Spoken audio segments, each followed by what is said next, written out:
I believe the technical term for the situation at Stellantis is a mess.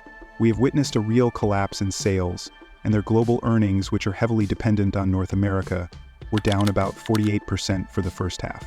Dodge, Jeep, Ram, and Chrysler are under a lot of pressure right now, and it may even be the end. But that is not all. The problems they are facing have raised serious concerns about what the future holds for the entire industry. Undoubtedly, these are Stellantis brands that have been dealing with internal strife and are notorious for making seemingly inexplicable mistakes. The worst part is that it may be too late to turn this around, because it has been going on since the pandemic and new car sales are still trailing behind pre-pandemic levels.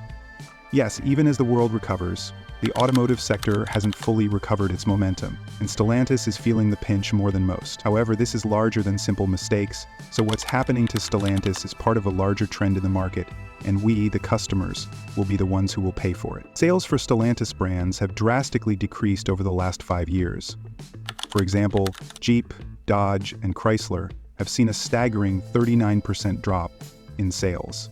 If you think that's bad, wait until you hear about Dodge's performance, which has seen a 67% decline in sales since reaching its peak in 2013. Jeep isn't doing much better either, down 44% from its heyday in 2018 and selling only 6,42,924 vehicles in 2023. Can you believe that's the lowest number they've seen in more than 10 years? The consequences of these sales are too great to ignore. Dealerships are under pressure as customers shift their focus to more alluring alternatives.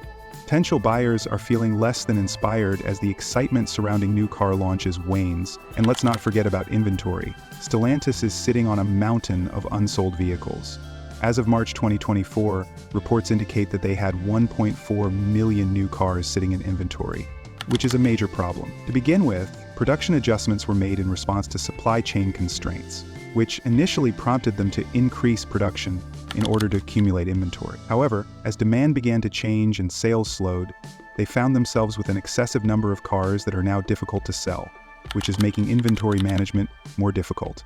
Many of the cars are old models that are out of date and just don't fit with what modern consumers want, particularly in competitive markets like mid-size SUVs.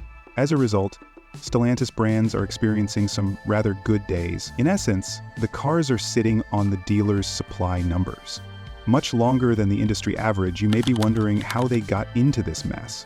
Well, it's a combination of some poorly thought out tactics, changing market conditions, and, to be honest, a lack of strong manufacturer support. Let's dissect it and determine how Stellantis arrived. And the Stellantis National Dealer Council is raising the alarm and accusing CEO Carlos Tavares of being the primary culprit behind the decline in market share and dealer revenues. This is a serious concern, but the Dealer Council didn't hold back in a letter dated September 10, 2024, which makes it clear that Tavares' strategies appeared to be more focused on short-term financial gains than long-term growth. It's possible that his approach gave profits a slight boost, enough to significantly increase his paycheck.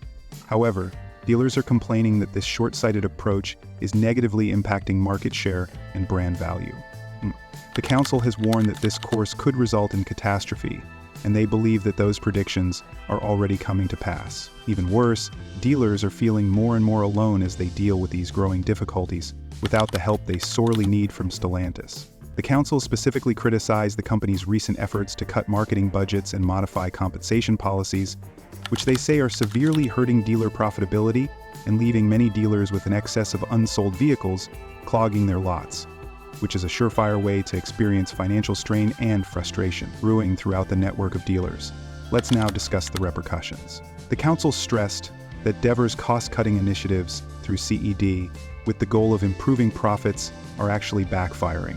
For instance, linking dealer compensation to vehicle shipments rather than actual sales leaves many dealers in a precarious financial situation. Layoffs and plant closures are also contributing to concerns about the long-term viability of Stellantis' operations in North America. Now, you may be wondering what's actually happening behind the scenes, so let me break it down for you.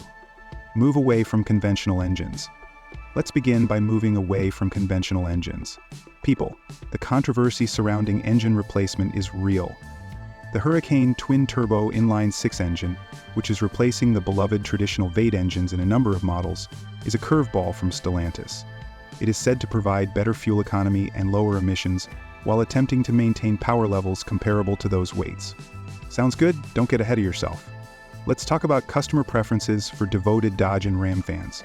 It has received a lot of negative feedback from dealers and customers alike. People who have enjoyed the performance and power of their V8 engines are dubious about the move to six-cylinder turbocharged engines.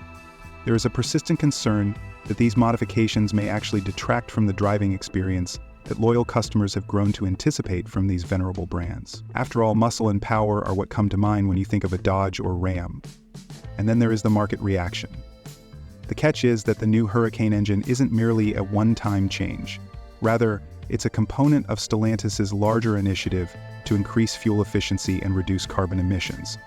Consumer acceptance of this change remains uncertain, particularly in a market where traditional engines continue to perform well. The Hurricane engine is designed to strike a balance between performance and efficiency. It has two low-inertia turbochargers for quick throttle response and advanced fuel injection systems for maximum efficiency. However, some critics contend that this shift may alienate a segment of buyers who prefer the traditional V8 experience. This disconnect really hurt sales as potential buyers compared their options with competitors, still offering those strong, powerful V8s and ineffective incentive strategies.